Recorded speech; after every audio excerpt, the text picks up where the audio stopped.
Good morning, everyone. Good morning. Beautiful day today in Israel. Things are hot over in Israel. It's amazing.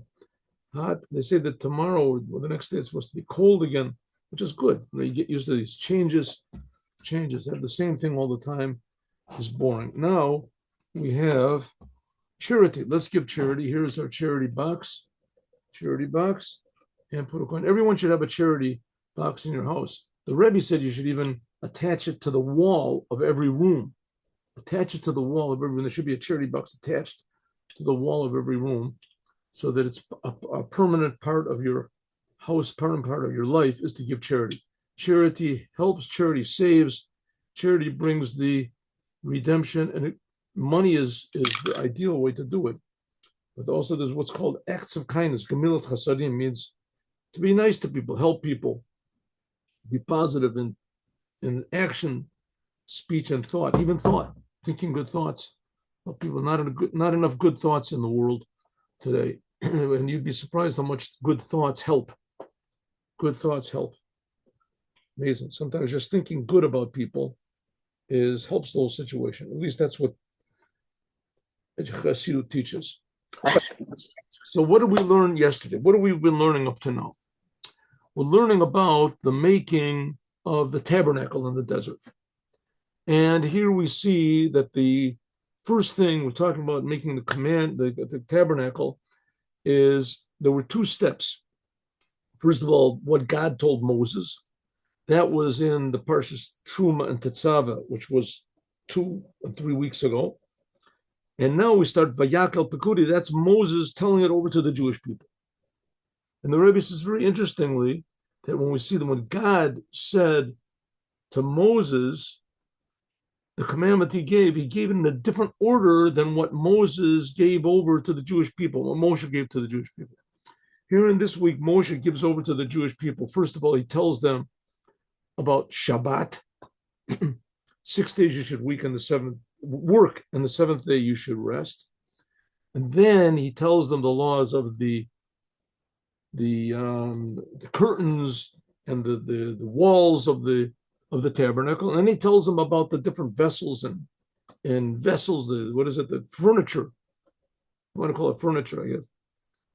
The menorah and the altars, the altar, the outside altar, and etc. All the things which are inside the face bread table.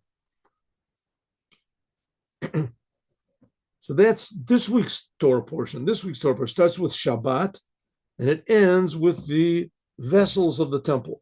But when that's Moses telling to the Jewish people, when God tells it over to Moses, which was in Parshas the Truma and Tetzaveh, so over there, Shabbat is last. God starts off with the vessels, and then he talks about the curtains and then Shabbat is last. So why? Okay, so the Rebbe says, in order to understand all this, we have to understand basically what is going on over here. I mean, what is this thing about the temple? Why do they have to have a temple and a tabernacle and carry it around? I know I've told you this before, but I have to tell it again. This is before I was religious. This is like 50 something years, 50, 60 years ago. I was in university, and I like to talk to people. So I was talking to this lady, an old lady on the street, somehow or other. I guess she was a neighbor or something. We struck up a conversation. And I told her that I was Jewish. I knew I was Jewish. I was Jewish. I didn't know what it meant exactly to be Jewish, but I knew that I was Jewish. And she said, all the Jewish people, I read about that in the Bible, they carried their God around in a box. That's pretty weird, but I mean, she read the Bible. I didn't read it. They carried their God around in a box. Okay, what she was obviously referring to was the ark. They were carrying around the ark, and the ark was the holy ark. They were carrying around, so they were carrying God in a box. It didn't seem right to me that they were, that Jews had a box. I mean, nobody ever told me about this, that there's God in a box, I remember when I was a little kid, maybe I was 3 years old or something. I remember this clearly, which is pretty bizarre, actually. I mean, maybe it made a trauma in my life or something, but my parents bought me a Jack in the Box. You ever see these things? It's a metal box, and there's a little crank. I didn't know what it was. And you change it around, and it goes,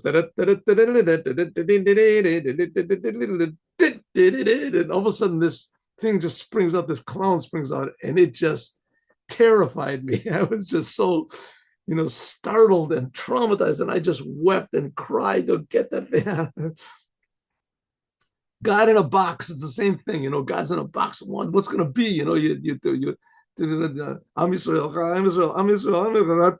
All of a sudden it just pops out. Here's God pops out of the box.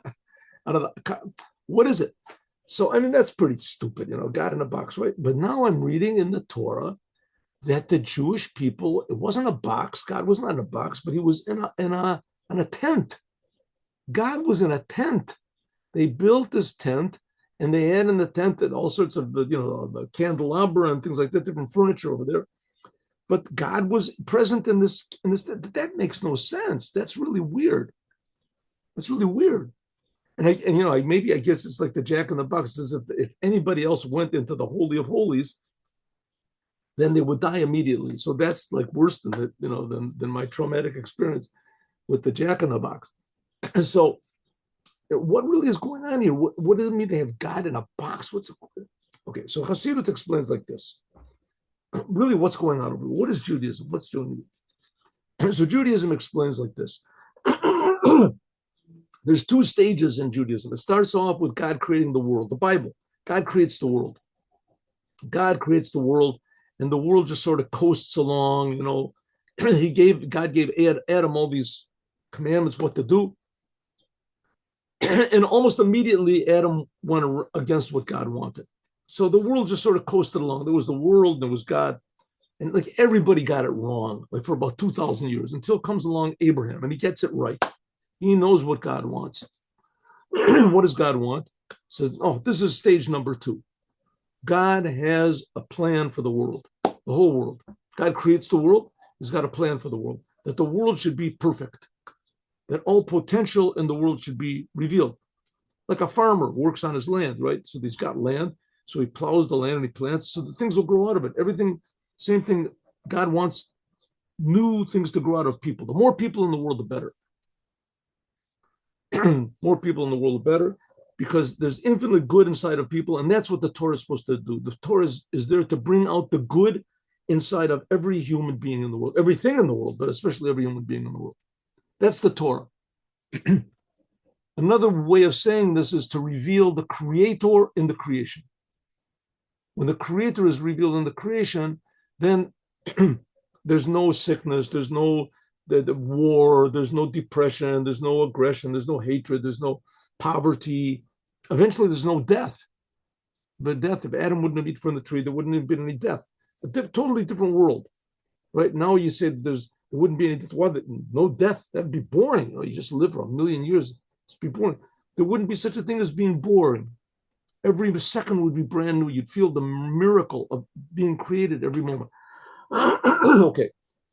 So that's the God of the Jews. The God of the Jews is the God that creates the world, and he also creates the world for a purpose. That's what Abraham revealed. That's Judaism. That's the beginning of Judaism. And the details of this purpose, Abraham understood, but it was not accessible to everyone, because Abraham was a very, very, devoted person to God.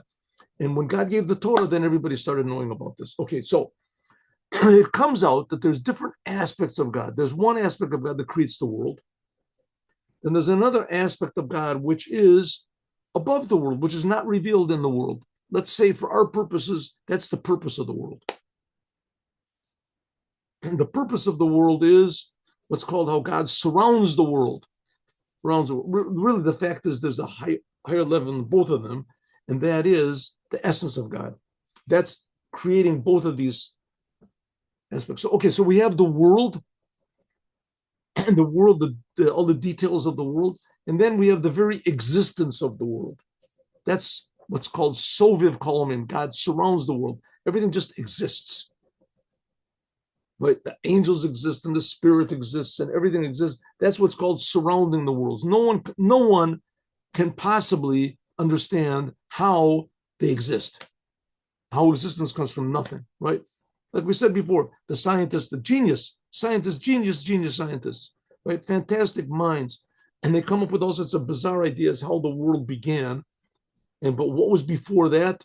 Well, we almost got it right. We've explained 99% of everything. So that 1%, how where the black holes came from, we'll get to that eventually, right? But they won't get to that eventually because the world, no one can understand what existence is. It's a problem for philosophy. It's not a problem for science. What is existence? What is consciousness? What does it mean, right? It just developed from nowhere. Okay, so where did that nowhere come from? Who's directing this whole thing? So it says that's this aspect of Soviv Kolomim. It surrounds all the worlds. It's beyond any definition. Any definition. And then there's the essence of God. The essence of God, he creates both this, how God surrounds the world and how he fills the world. Okay, Zeu, that's what it means. What King David said. That's what King David said. I will elevate you, God the King. This is in Psalm 145. Very, very popular psalm in religious Judaism because we say it like, what is it, 3-4 times a day. We say it a lot of times, 3 times a day at least. That's what it means. I will elevate you, God, my God, the King. I will bless your name forever and ever. At first glance, Lashon la'olam va'ed, what does it mean? I will bless you forever and ever. I will bless you for all eternity. King David said, I will bless you for all eternity. This language, how could King David say a thing like that? I mean, maybe it's just, poetic license. Poetic license. He was just saying, I will love you forever, like a love that never dies. Maybe that's what King David was saying, right? So listen, King David was not a poet. King David was saying the truth. He was also a poet, but this true poetry. What does it mean, poetry? Every single word he said was true, exact, precise. And all of what he was saying was to God. King David talked to God like I'm talking to you. More. I'm talking to a screen over here. I don't even know if you really exist. King David really knew and felt that God exists, and he was talking to God all the time, and God gave him terrible results. I mean, if you think about it, King David just suffered his whole life, right? Suffered his whole life. And King David is always calling out to God and crying out to God and helping God and praising God, being happy with God, etc. But by King David, God was his friend, his helper, his keeper, his creator. So that Mashiach is going to come from King David. That's why. That we'll feel God like we feel the world, even more. Okay, so here's what King David is saying to God. I will praise you for all eternity. This that makes no sense. Your life is only 70 years. It happened to King David. That's another sentence in Psalms. But King David, in fact, lived 70 years. So how could he make such a gross, how do you say, a misstatement? I'll praise you forever and ever. I mean, compare 70 years to forever. There's no comparison. A billion years to forever means nothing. But King David, so how could he say, I will praise you forever? Ella, Pirush, what does it mean? I will bless you. I will bless your name forever and ever. I will bless your name. Hainu lahamshich, to draw down, to reveal. Gile lukuso, reveal godliness. Betocha olamot, in the worlds. Mamash, really? V'zeu la'olam v'ad. That's what it means forever and ever. Remember, God created the world in such a way on the condition that he would react to what we do. God would react to what we do.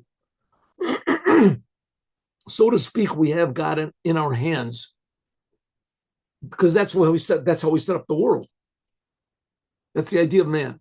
So man is infinitely, tremendously important to God. And when man does what God wants, so that makes the world a better place. It makes the Creator revealed in his creation. That's what King David said. I will reveal infinity in this world. That's what it means, Olam Vo'ed. I will reveal your infinity, God, your true, unlimited goodness and life in this world. In order that it should be drawn down from its source, is first of all, we have to elevate God. What does it mean?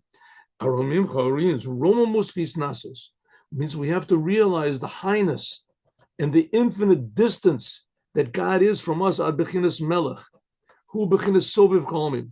First of all, we have to realize you want to praise God, you have to realize who you're talking to, right? True, King David talked to God like he was his friend and etc. But don't think for 1 second that King David thought that God was a person, that God was an angel, that God was a force, that God was a spirit, a ghost or something like that. No, God creates all existence. He creates all. God does not exist. He creates all existence. If he doesn't exist, then who is King David praying to? Says God also exists. That's it. God is not limited to being unlimited.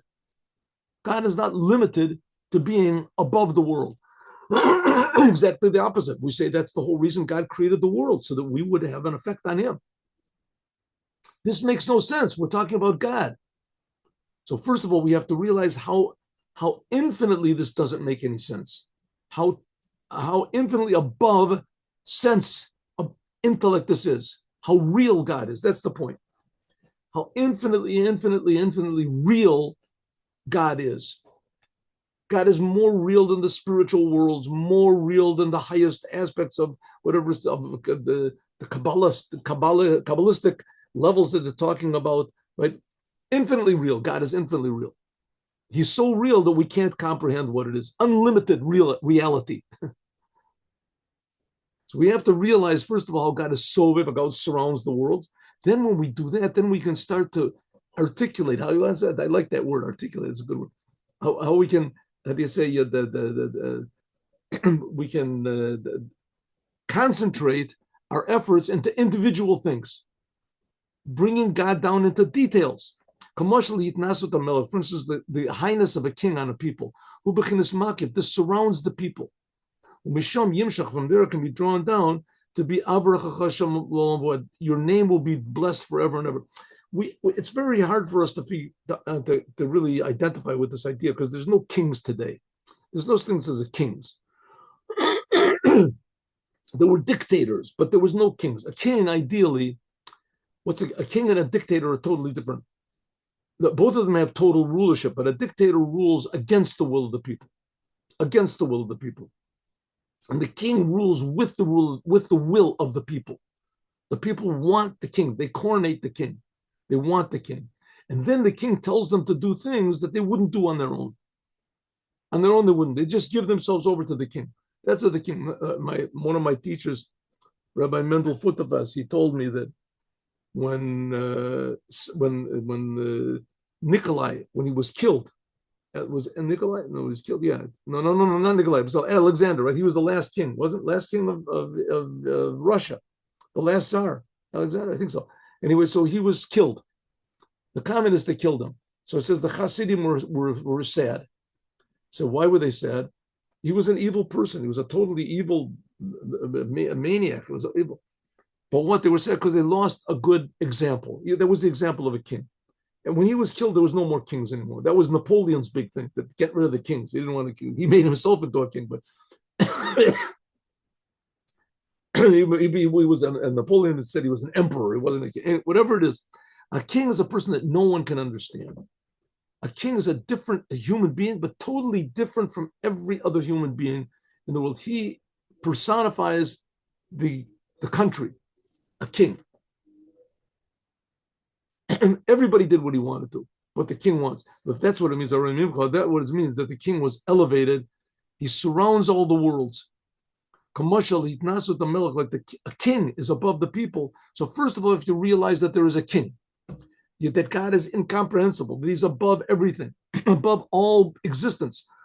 And then when you realize that, then you can start to do what God wants, but you have to realize who you're working for. You're working for the king of the universe.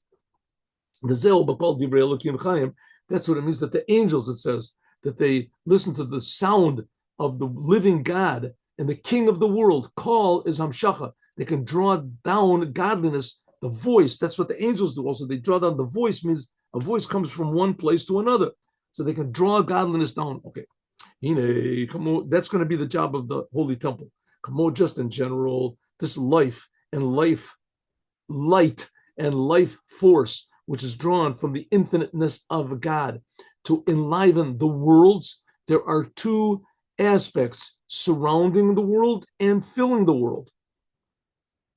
Okay, just to remind everybody again, we're talking about here reality. We're not talking about Kabbalah and mystical stuff that's going to take us, you impress your friends. That we're talking about who we are.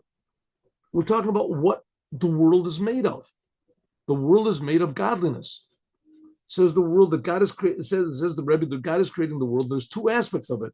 There is, let's say, for our purposes, Sovev is God Himself, how God surrounds the worlds. That's the King, and Mamalia, how God goes into the worlds, creates everything differently. Kach Kam Ken also Hamshacha, to draw down revealed godliness. The Anu Mamshichan, that we draw down by means of Torah and the commandments. By Torah and commandments, there's also these two different levels of godliness we draw down into the world. Yesh Gam Kein Beis Bechin, two levels. What? By means of the commandments, we draw down an aspect of God which is above the worlds.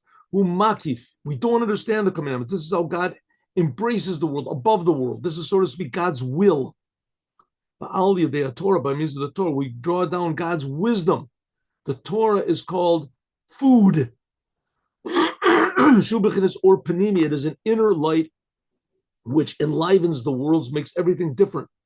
So that's why frogs are different than trees, and trees are different than mountains, and mountains are different than people, and every person is different, every snowflake is different. That's what's called how God fills the worlds. You want to make this meaningful? That's by means of the Torah. And then there's the essence of God, so to speak. The essence of God, that's the will of God. Why God is creating the world, that's more in the commandments. The commandments embrace us. The Inyan is like this: the 248 positive commandments, they're called the 248 limbs of the king. They're called 240 limbs of the king. But God, also, Anikra Mitzvot Melech, they're also called the commandments of the king. What's that? What's this? The commandments of the king. Somebody here, somebody left. Well, Pirish, what does it mean? Evorim Damalka, the limbs of the king, Hainu Kamosha Ever, just like the commandments. They are called the limbs of God. The fingers, the toes, the eyes, the nose. Excuse me, just like the limbs of a person. And also called the commandments of the king. They're called the limbs of the king and the commandments of the king. Well, Parish, what does it mean? The limbs, the commandments are called the limbs of God, organs of God. Hainu, kamosha, ever, just like a limb. Hulavush is a garment. Shabo, that in it, mislabesh is a neshama, that the soul comes into this limb, right? Your hand. Shekoach hamaisa, that the power of action, maluvish b'yadayim, is in the hands. The koach hahiluch, and the power of walking, maluvish b'raglayim, is in the feet. That particular limb becomes a vessel for the power which is inside of it. Right? A person writes a letter to someone. Says, that's a beautiful letter that you wrote to me. I did not write the letter. My hand wrote the letter. That's ridiculous. My hand wrote the letter. What do you mean? It was you. It was my. Without my hand, I couldn't have written it. Okay, good. But the fact is, right, your hand is unified with you. But you wrote the letter. Your hand is just the vessel. The same thing with the commandments. The commandments, those are the limbs of God. The limbs of God. You can't say, well, I just did the commandment. This is God's commandment. This is God's limb. God's will is in the commandment. Kachal derech mashal, also the same thing by the 248 commandments. Hein kelim, they are vessels. The levushim and garments. Lebechinat, for the light of infinite light of God. Hanimshach bohem, which is drawn into them and by means of them. Now, probably you don't feel this, which is not really necessarily so true. The reason that people don't feel the godliness in the commandments is because we have no idea what God is. We don't know what it is. It's like a person gives you a diamond, gives you a ruby, whatever, a sapphire, and it's worth $1 million, but you don't know anything about gems. You don't know anything about gems whatsoever. Especially if the diamond is dirty, it's got a little bit of rocks on it. You have to, sure enough, who wants you to throw the thing away? It means absolutely nothing to you. You don't know what to look for. The same thing with the commandments. There's godly. The Rebbe is telling us that there's godliness drawn down everything you do the commandments, but we don't know what it is. We don't know what to feel. We don't know what to look for. What makes it valuable? What's there? Kihine, behold, Kasiv, it is written, Sum tasim alech melech, you should put on yourself a king. It's another, maybe I give you another example. Let's say a person plays a beautiful composition on the piano, on the violin, something like that. And there's people sitting in the crowd, they have no idea what music is. They never, let's say people that are hard of hearing. So there's everyone swooning and they're going crazy. This guy doesn't know what you're talking about. The same thing when we do commandments. We're blind, we're deaf, we don't have the senses to feel what's going on, but the Rebbe does. And if we believe what he says, then we can start to believe also in the commandments there really is godliness. Kihine kasiv, it is written, Sum tasim alech melech, you should put on yourself a king. Now, just one more short thing over here. This that a person does the commandments and he feels godliness, and this is no assurance that you're going to even believe in God. The Jewish people, when they received the Torah at Mount Sinai, the Torah tells us that 40 days after the Jewish people all saw God, and they saw the miracles that God did, and they heard God say, don't worship idols, and 40 days later, they worshiped idols. Worshipping idols is fun, right? Worshipping idols is fun. Serving God is not easy. You have to do it all on yourself. It's all up to you. That's what the Rebbe is writing over here. Of course, you have tremendous help. The Rebbe's help. Perish, what does it mean? Lahamshich alatzma, a person has to draw on himself Ol Malchus Shamayim. So first of all, you have to take on yourself the yoke and accept on yourself the king. Hainu all yedei ma'aseh mitzvahs, by doing the commandments. The commandments, they are the commandments of the king. It's just like putting on a garment. A person puts on a talit, right? There's a talit, is the four-cornered garment. There's tzitzit.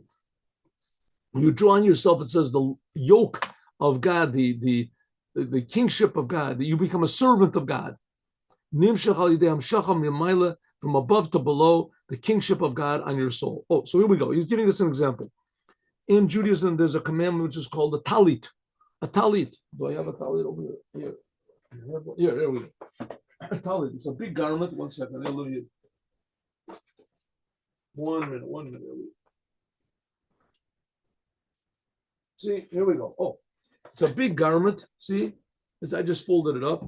It's got tzitzit on it. See over here. See it? And you take this and you wrap yourself, put it over yourself. That's called, sometimes it's called a prayer shawl, huh? For lack of a better word, a prayer shawl. But the fact of the matter is, it's not a prayer shawl. It is a mitzvah. It is a commandment. And it's used to help you pray, right? It puts you in God's world and not just in your own world.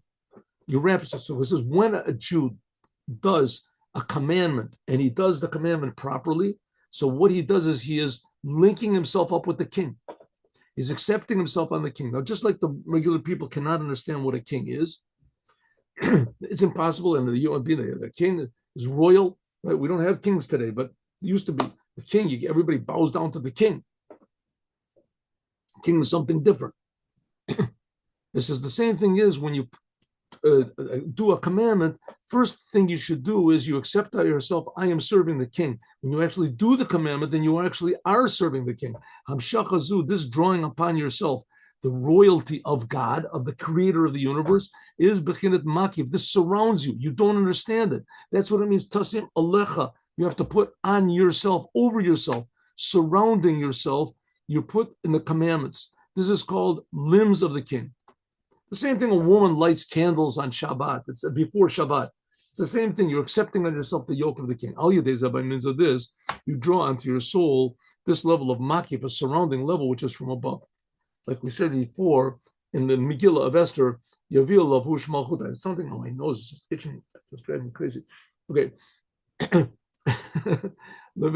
Malchut, it says that the king Achashverosh, he said to Haman, bring the garments of the king and put them on Mordechai. Mordechai, it says, he went in front of the king with a garment of kingship.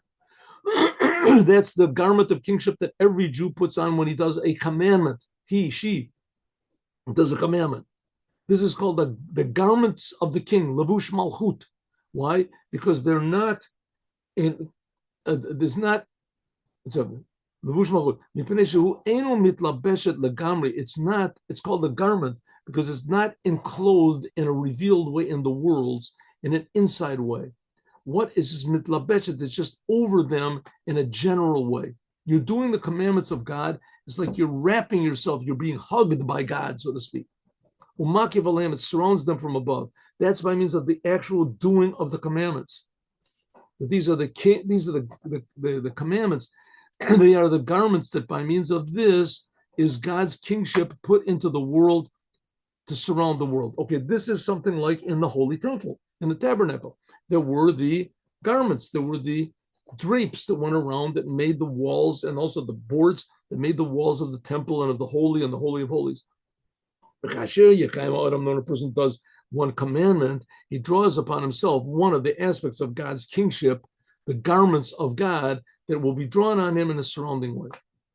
By means of putting on tefillin, first of all, he puts on tefillin on his arm and on his head. That in the tefillin, there's four paragraphs written on parchment. You draw upon yourself these what's called four aspects of God's intelligence. Chachma, bin, and dad is divided into two. Because in the tefillin, there's four paragraphs. What are the paragraphs? There's one of them is written. Two of them are written in the end of Parshat Bo in Book of Exodus. We just had it a few weeks ago. Kadesh li kol bechor. This refers to Chachma. V'haya keviyacha. This is Bina, and etc. So the four different portions that are written in the tefillin, that are four different surrounding aspects of God's intelligence. But hamshachazu. This is only a surrounding level. This surrounds us. It encompasses us. The commandments are read by means of tefillin that are written on on parchment and ink, physical. It doesn't. The light doesn't go of godliness. Doesn't go into the light of godliness. Doesn't go into this parchment, etc. In a revealed way. You look at a Torah book. All you see is letters written on a piece of paper, on a parchment. Rakshashura alamoach. It's in a surrounding way alone. Al-Derech says also all the commandments. All the commandments is drawing down God's kingship in a surrounding way on the soul. We don't understand what happens when you do a commandment, but you do feel something. The Nikra Mitzvot, they're called commandments. They're called the limbs of the king, like the limbs of the body of a person. Kasher Yachaz, when a person grabs a limb of a person, let's do the next page.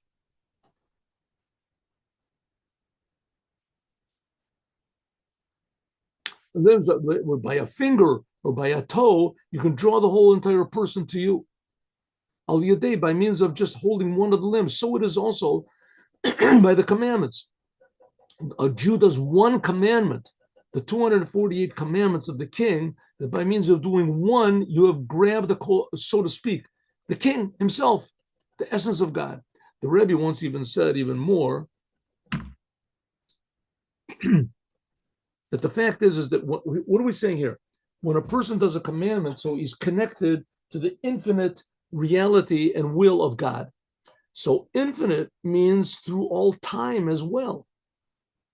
So the fact of the matter is, according to what the Rebbe is saying here, that if a Jew just did one commandment in his life, one commandment, then that commandment is infinite for all time and all place. It's infinite.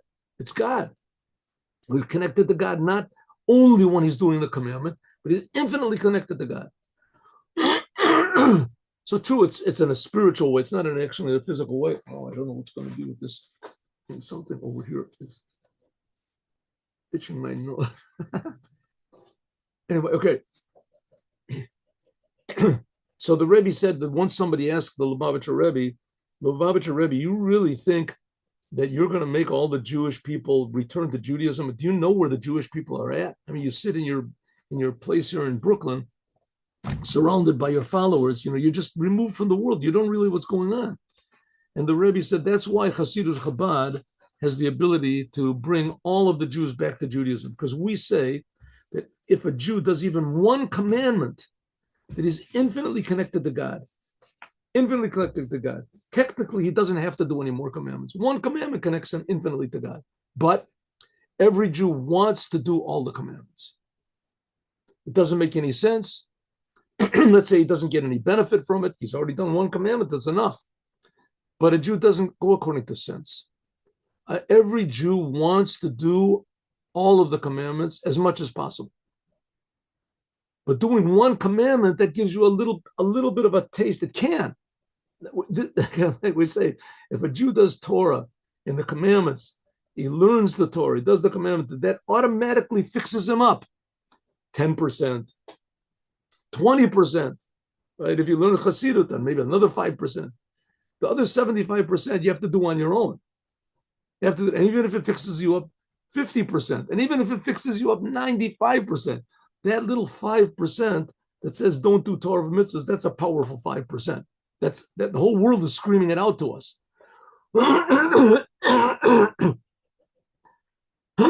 You don't see God, you don't feel God.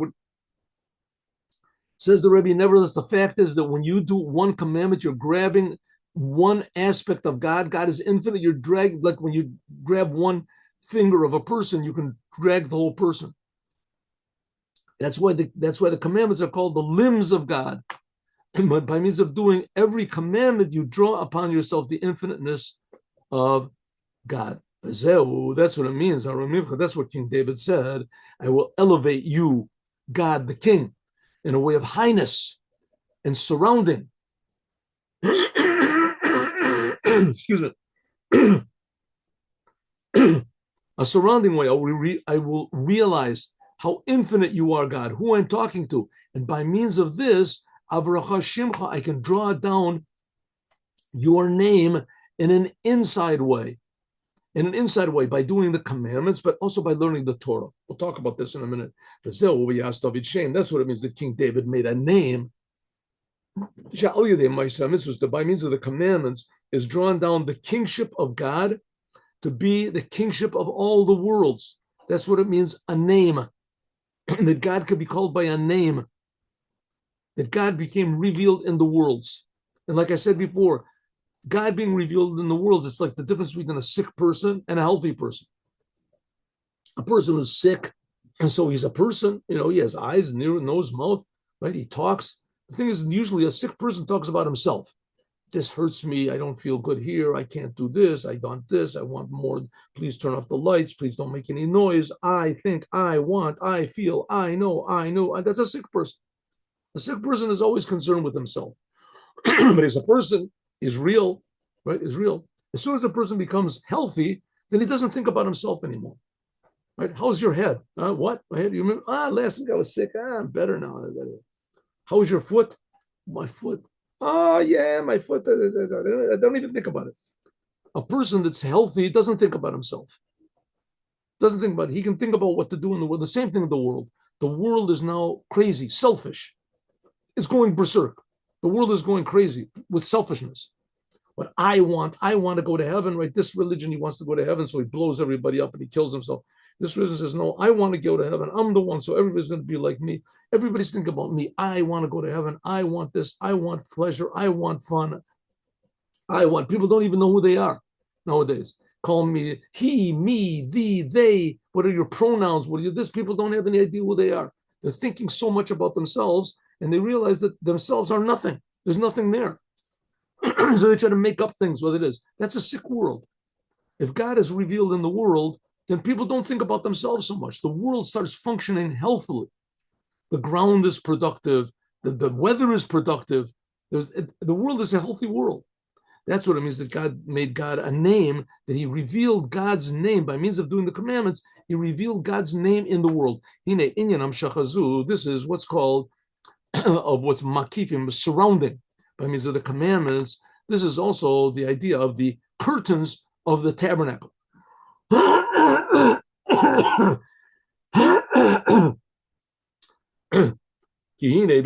agam shederech prat, in a general way, hem ramach mitzvasase, there are 248 positive commandments, and these are 248 limbs of the king, but in a general way, they can be divided into 7. What's the 7? Like it says in Song of Songs, Chatzva Amudei Sheba. It says its pillars are 7. What does it mean? Amudim, these are the commandments. And these are the amudim, they're the commandments. Commandments are like pillars. Why? Because the 365 commandments of the Torah with the 7 commandments of the rabbis, that's called the Torah, 620 pillars of light. In general, these are the 7 emotions of God. The commandments in general are the emotions of God, what God likes and what he doesn't like. And according to the 10 Sfirot, this is divided into 7 emotions. Alkein, therefore, there were in these curtains of the Mishkan, there were 7 of the tabernacle, there were 7 different types. Techelet, Argoman, Tolat Shani, Sheish, Izim, Orot Elim, Orot Tachashim. Let's do it again. 7 meaning. Techelet, Argaman, Tolat Shani, Sheish, Izim, Orot Elim, Orot Tachashim. 7 different types of cloths that they used for the curtains of the tabernacle. The tabernacle had the outer court, right? And it's surrounded by the curtains. Okay, maybe I'll bring a picture. Because these curtains, they are what's called surrounding levels of godliness. Like we say, makifim, like the commandments. The commandments, that's what's called chatzva amari sheva. That's what it means, that its pillars are 7. 7 different types. That corresponds to the 7 emotions of God. That in general are the commandments. 613 commandments. That's also the positive commandments, negative commandments. That's also the garments of Mordechai. That it says Mordechai went out in the garments of the king. And the garments over there, it says Tchilit, Bechur, and etc. It says we have to look into this because in Mordechai it only says 7. And maybe this is what it says. Okay, it gives an answer. Calls all this is the commandments. The commandments, that is drawing down godliness in a surrounding way. That's the ureos. Excuse me. Those are the curtains of the tabernacle. Those are the curtains of the tabernacle. The en agiloi benefesh b'vchinas or panimi. This is not revealed in a person's soul. You cannot really grasp what the commandments are. That's surrounding. But by means of the Torah is drawn down, an inner light. And the Torah, that's going to be the vessels in the temple. There's that goes into your inside. Like it says, Torah chabatoch me'ai. And this is going to be explained a little bit later. So just a very short thing. Let's have a little look over here. 1 second. The tabernacle. 1 second.